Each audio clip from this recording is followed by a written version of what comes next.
Welcome back to New World Next Week. I'm James Corbett of CorbettReport.com. And I'm James Evan Pilato from MediaMonarchy.com. Humanity isn't ready. We've got that story plus mass exodus. But first, as we're here in the States allegedly about to have a changing of the guard, I wanted to do just basically a little housekeeping, get us up to date on the cola wars as we're about to enter essentially, a new season. Interesting one from Mint Press News. Media silence deafening as former Bill Clinton aide confirms Epstein ties. A top Clinton insider has revealed that the former president visited the Caribbean home of notorious sex predator Jeffrey Epstein. In a long interview last week with Vanity Fair, longtime aide to Bill Clinton Doug Band, B-A-N-D, noted that contrary to the official line, his boss did indeed spend time on Little St. James, the private island that the billionaire pedophile used as a base to traffic and rape women and children. Flight logs show Bill Clinton made around 24 trips on the infamous airplane. The original story, Confessions of a Clintonworld Exile. James, I realize I forgot to make the link to archive.is so we don't throw traffic to Vanity Fair. But in other, I think, kind of puppet president news, this one's popular. Bush, Clinton vow to join Obama for televised COVID vaccination. They will get in line for shots and will gladly do so on camera to urge all Americans to do the same. But we all wonder, what shot will it be? Will it be the real one? Will it be a placebo? Meanwhile, got this one just a little bit ago from Blacklisted News. Trump said he'd stop endless wars, but his Afghan airstrikes increased civilian deaths by, what's the percent? 330%. Always those 33s. Civilian deaths skyrocketed in Afghanistan under President Donald Trump, whose administration relaxed the rules of engagement for airstrikes in 2017. This, according to a new study from the Costs of War Project at Brown University. We've got the PDF linked up in the show notes. Afghanistan's rising civilian death toll due to airstrikes 2017 to 2020. By the way, as we talk presidential politics, the news is 17 states have joined Texas. So essentially a third of the states in America have joined Texas, and their request for the Supreme Court to overturn Biden's win in 4 states. So if not that, then finally we maybe meet the new boss. Caitlin Johnstone has a great one. Biden to have the most diverse intersectional cabinet of mass murderers ever assembled, featuring, of course, Skull and Boner, John Forbes, the Fixer, Kerry, as we can't wait to see how the decency president plans to uplift us with partially hydrogenated girl power and diversity of ethnicity and sexual orientation in one of the most powerful forces of human slaughter in the history of civilization. James kind of came to me as I was putting these notes together. It's like back in my old grocery store days, every couple of years, and you think in a lot of ways it is to justify the budgets. Products in the stores, of course, do this whole graphic design change to look more rustic or natural or whatever was trending in the grocery world these last couple of decades. But remember, what do they put on the label? New look, same great taste. And I think that's pretty much politics in a GMO nutshell. James, I don't know if you have tons to say about U.S. presidential politics, but we're at a real interesting pivotal point here. Right. Well, I do have some things to note about the main story that you linked up there, the Mint Press News story talking about the Vanity Fair article that, yes, we will link the archive.is version so that people don't have to give Vanity Fair the traffic. But yeah, I want people to really digest what this new insight is, or this new piece of information about Epstein-Clinton relationship, because I do monitor the social media conversations that take place, and I do notice that people tend to basically make all of this information and sort of allied it all together as if it's all the same. People who fly on Epstein's jets versus people in the Black Book versus people who went to the island, and it's all the same. And, oh, we already knew Clinton went to the island, right? No, these are different pieces of information. Whether someone is in the Black Book, whether someone flew on the jets, whether someone flew to that island in particular, are different pieces of information. Here is a different piece of information about Clinton than the 26 trips that we already knew he took on the plane. Well, here is eyewitness confirmation. Yes, he was on the island by one of Clinton's closest aides and basically his in a father-son political relationship as it's been described over the last couple of decades, and the person who basically invented Clinton's post-presidency world, Clinton world, and all of the grift that has gone on for the last couple of decades. So this is an important piece of information from an important player. It only takes up about 4 paragraphs in this voluminous, lengthy Vanity Fair piece, but they are important and insightful, and talk not just about Bill, but also Chelsea, and her relationship to Ghislaine Maxwell. Because again, it gets into it. Oh, well, she had access to yachts and homes, and Chelsea needed that, etc. So lots of information there. And just generally on that note of Doug Band and Teneo and that whole scheme that he was running, basically using Clinton and Clinton using him and all of that, that's a much bigger story with a lot of connections to a lot of the things that have been going on in American politics generally for the last couple of decades. So if you're interested in that, I will throw in just sort of a general link to Freedom's Phoenix, because I know Ernest Hancock has been keeping his eye on this for years now and has posted up quite a number of stories about this Teneo story, Doug Band, who is this guy. I think it's worth reading up on and getting informed because, again, it does inform so much of what's been going on the last couple of decades. Well, and it's interesting because it's almost like Doug Band talks about it to try and distance himself from any involvement in it. Again, it's everybody's always kind of pointing one finger and another, to kind of get themselves out of the trouble. It's real interesting. Again, when things start to heat up, who's going to start, trying to point fingers, I suppose. New World next week, episode 431. This is our last regular show of the year. So if war, essentially, James, as you know quite well, essentially war is like a bankster money laundering kind of operation and exercise, then I think essentially the scamdemic war is heating up, if it could get any hotter. Interesting stuff. Goldman eyes Florida exit as financial exodus from New York continues. This coming from FEE.org. And again, everything we mentioned will always be included in the show notes. Way back in August, with the state looking at $13 billion budget hole and residents fleeing in droves. Again, we talked about those stories of lines to rent U-Haul trucks being around the block.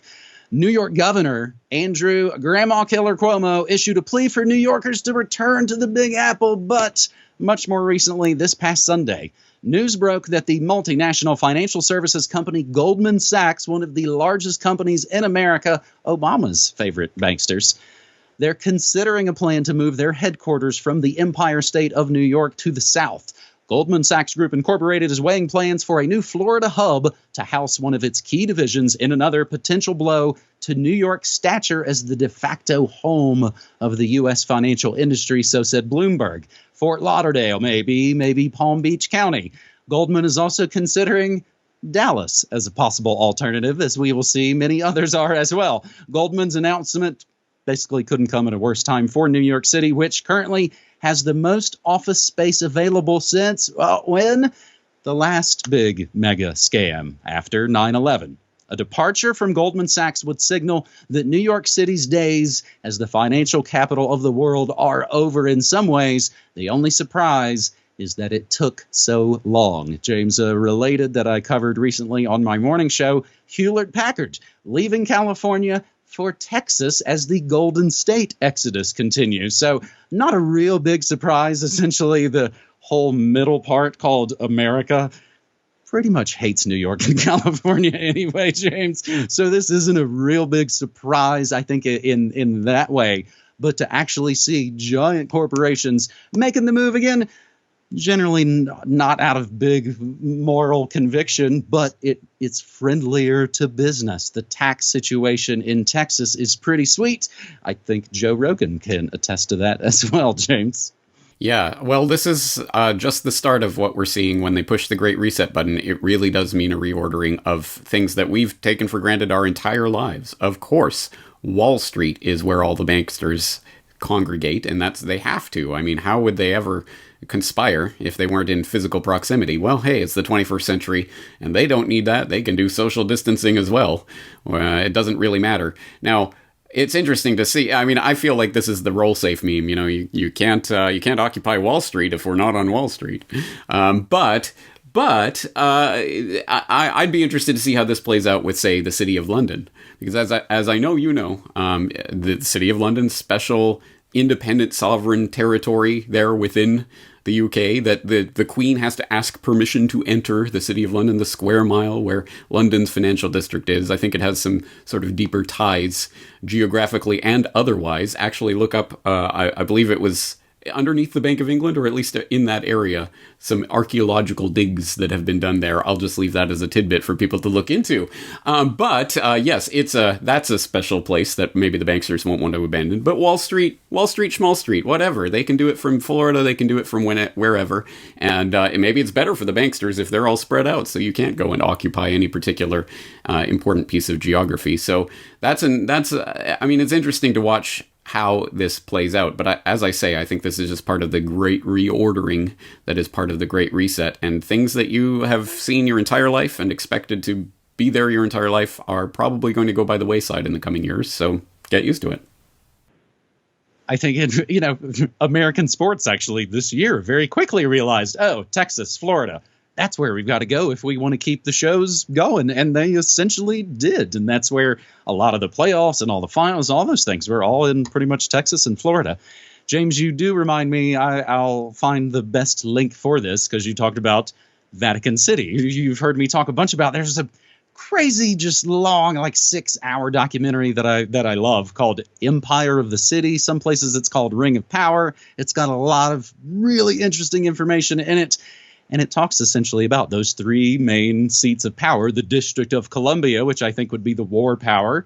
You got the City of London, which is the money power, and Vatican City, which is the God power. And if they don't get you with one, they'll get you with one of the others. So, James, as we start to get more esoteric for this final segment on this New World Next Week episode, we go to the Jerusalem Post. Former Israeli space security chief says aliens exist. Humanity not ready.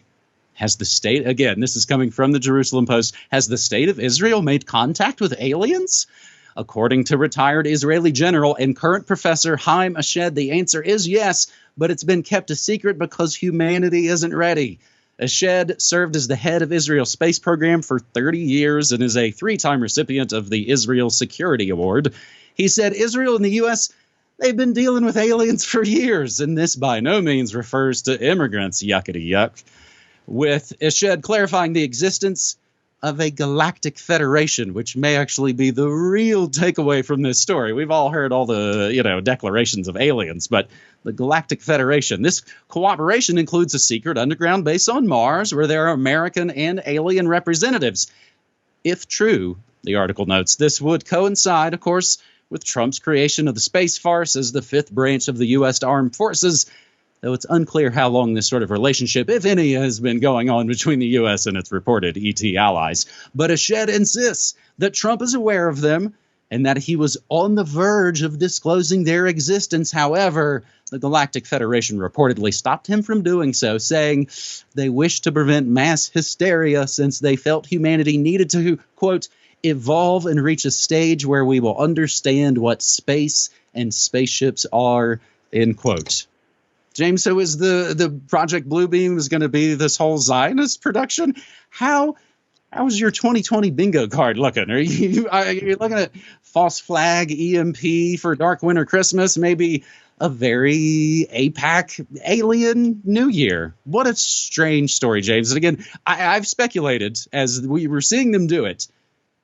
Hillary and Podesta and the gang, when they pretty much thought they were set, they were already working on the new kind of alien agenda, going on the TV show saying, oh, no, it's unidentified aerial phenomenon, putting all these new sorts of words and ideas, and the Blink-182 guy and all this stuff kind of been bubbling under the surface. So maybe, what, is it about to burst forth, James, like an alien? Yeah, I mean, the temptation is to scoff at this and to make cracks about how, the people who talk about the neocons are just shills covering up for the Zionists, but the people talking about the Zionists are just shills who are covering up for the black nobility, and the people who are talking about the black nobility are shills covering up for the reptiles, and the reptile people are shills covering up for the Galactic Federation. But I can one-up them because the people talking about the Galactic Federation are shills who are covering up for the Archons. So yes, we can complete the conspiracy bingo card. I mean, it is tempting to scoff at this, but more seriously, I would hope that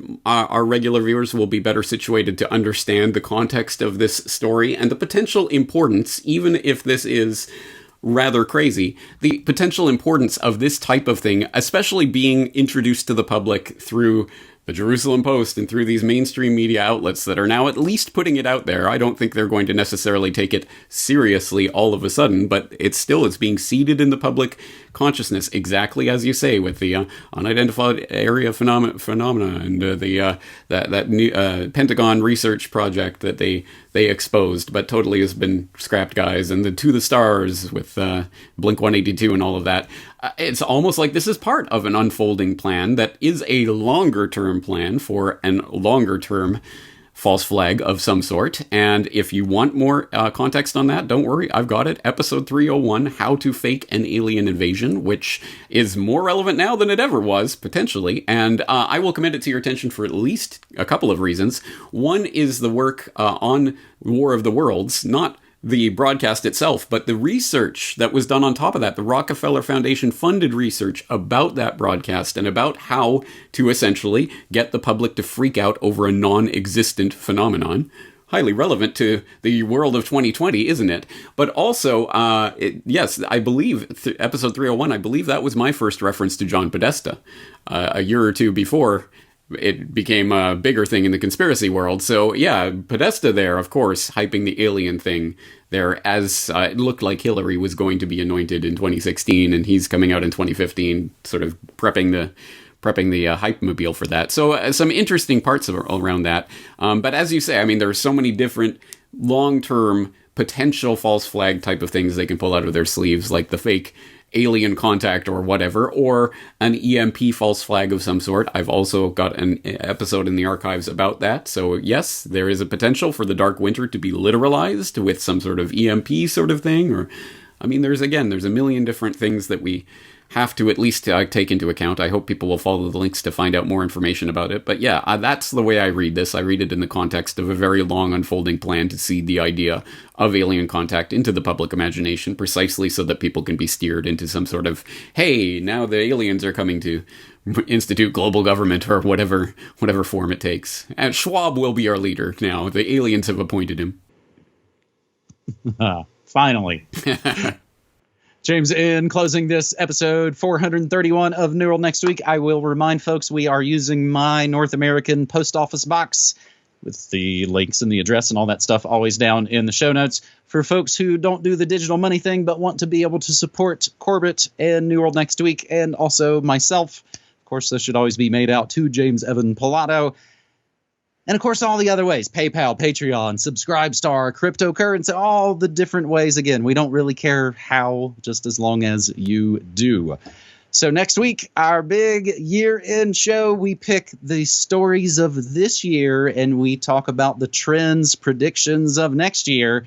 And it's the only show of the year where neither of us have any idea what the other is going to talk about. James, I'm always excited and slightly terrified to do our New World Next Year episodes. It's a lot of pressure, man. It's fun. And we get to wear a tie, and it'll be great. Get your eggnog ready and strap in. It'll be an interesting one. All right, buddy. That's all I got. Let's wrap up this episode 431 of New World Next Week. I will see you next week, my friend. All right. Take care.